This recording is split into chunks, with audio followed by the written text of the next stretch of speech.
салому дуруд ба мухлисони сершумори Барселона. Шаби гузашта дар марҳилаи гурӯҳии Лигаи Чемпионҳо Барса дар майдони худ бо БЕНФИКА бозӣ дошт ва ин бозии тақдирсози Барселона дар мавсими имсолаи ин мусобиқот буд. Дар сурати мағлуб кардани БЕНФИКА иштироки мо дар якашфинала кафолат дода мешуд, вале бадбахтона мо БЕНФИКаро мағлуб карда натавонистем, ҳарчанд ки онҳо низ моро мағлуб накарданд. Дӯстон, имшаб боқимонда бозиҳои Лигаи Чемпионҳо мегузарад. Милан ба Мадрид сафар карда бо Атлетико во мехӯрад. А дар ҷанги халтаи пулҳо Манчестер Сити кӯшиш мекунад ки қаздияшро аз ПСЖ гирад. Оё Месси метавонад боз ба дарвозаи дастаи Гвардиола гол занад? Тамошои бозиҳоро бо 1x метавонед ҷолибтар кунед. Регистратсияи осон, пур кардани маблағ аз тамоми гӯшаву канори дунё ва коэффициентҳои баланд. Вале аз ҳам муҳим, бонус то $100 дар аввалин пардохт бо промокоди БАРСАТИЖИ. Ҳамаи маълумотот дар КОМЕНТАРИЯ. Ба ҳама муваффақият.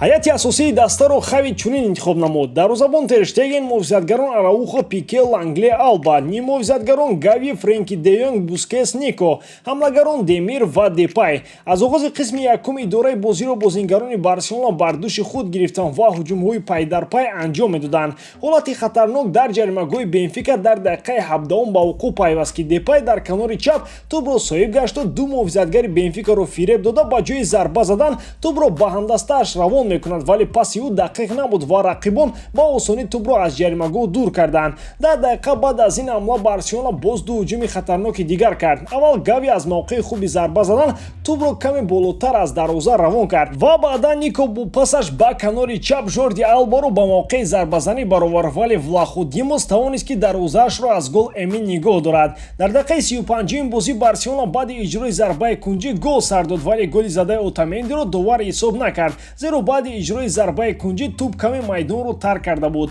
Зарбаи Демир низ дар охир дақиқ набуд ки ҳисоби бозиро кушояд. Ҳамин гуна қисми аввали бозӣ 0-0 хотима ёфт. Араухо ва Тер Штеген қаҳрамонони қисми аввали бозӣ буданд. Араухо тавре бозӣ кард ки гӯё ӯ дар Макдоналдс қарор дошта яремчукро бургер карда бо кетчуп фурӯ бурда истодааст. Демир бо услуби бозиаш Мессиро ба хотир меовард ва кӯшишҳои ӯ барои рахна кардани хатти дифои БЕНФИКА ба хубӣ ба чашм мерасид. Аллакай дар дуюм бозии хави дигаргуниҳои вориднамудаи ӯ ба назар мерасад. Прессинги баланд, пазҳои тез бо як расиш бо усули тики-така. Бозингарони рақибро маҷбур месозанд ки аз паси тӯб даванд ва бо ҳамин сабаб барои бозингарони Барселона ҷойҳои холии бисёр дар хатти ҳамла эҷод мекарданд. Дар дақиқаи 57 қисми дуюм Депай қариб буд ки бо дарвозабон 1-1 мебаромад ва баъди фиреб додани як бозингар Отаменди тавонист ки тӯбро аз пеши пои ӯ дур кунад. Аз ҳолати беҳтарини гол задан Депай истифода карда натавонист. Усман Дембеле дар майдон Юсуф Демирро иваз карда ба майдон ворид гашту зуд ба ҳуҷум гузашта аз канори рост ба Френки де Йонг партов кард ва баъди зарбаи бо сар задаи де Йонг дарвозабон БЕНФИКаро наҷот дод. Дар дақиқаи 84 бозӣ Жорди Алба партофти олия ба Араухо анҷом дод ва ӯ бо як зарба тӯбро вориди дарвоза намуда ҳисоби бозиро кушод, аммо довар офсайд ба қайд гирифт. Дар дақиқаи охирини иловагии бозӣ Сеферович аз фурсати 1000% гол задан истифода карда натавониста тӯбро аз дарвоза дуртар равон кард ва бозӣ бо ҳисоби 0-0 мусовӣ анҷом ёфт. ҳисоби бозӣ моро хеле ғамгин кардааст, вале ба услуби бозии Барселона ягон шикоят надорам. Ҳамагӣ дар ду бозӣ мо ҳуқуқи аз хави талаб кардани бозии даврони худашро карда наметавонем.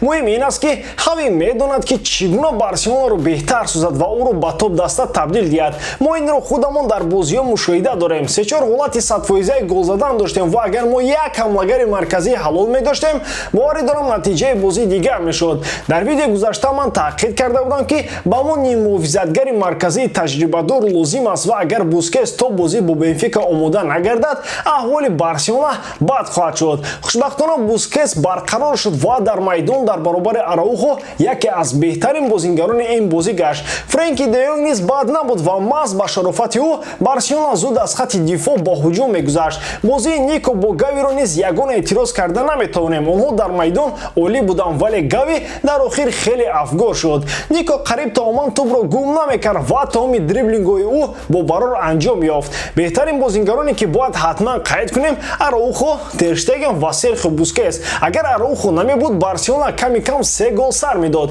Тамоми хатти ҳамлаи рақибро ба танҳоӣ фурӯ бурд. Дембеле бо вуҷуди ҷароҳат доштанаш ворди майдон гашт ва маълум буд ки ӯ ангезаи натиҷа доданро дорад. Хулоса ҳама хуб буданд ба ғайр аз Лангле ва Депай. Чунин ба назар мерасад ки Депай як бозингари зиёдатӣ аст барои Барселона дар майдон. Ӯ гумон дорад ки дриблинги Неймар бо ӯ гузаштааст ки ин қадар мехоҳад бозингаронро фиреб диҳад. Вақте ки лозим аст, зарба намезанад, вақте ки лозим нест, гунҷишкони осмонро шикор мекунад. Акнун барои аз гурӯҳ баромадан мо бояд ҳаки ҳатман Баварияро мағлуб созем ва умед бандем ки Динамо Киев мағлуб намешавад. Ҳатто агар мусовиам кунем бо Бавария ва Бенфика Динаморо мағлуб кунад, дар сурати баробар будани имтиёзот Бенфика аз гурӯҳ мебарояд ва мо ба Лигаи Аврупо парвоз мекунем. Барселона бар зидди Бавария шанс надорад, ҳарчанд Бавария аз гурӯҳ баромадаасту ангеза надорад ва ҳам бисёре аз бозингаронаш ҷароҳат доранд. Вале баъди 2 ҳафта онҳо барқарор мешаванд ва ба хотири омори беҳтарин нишон додану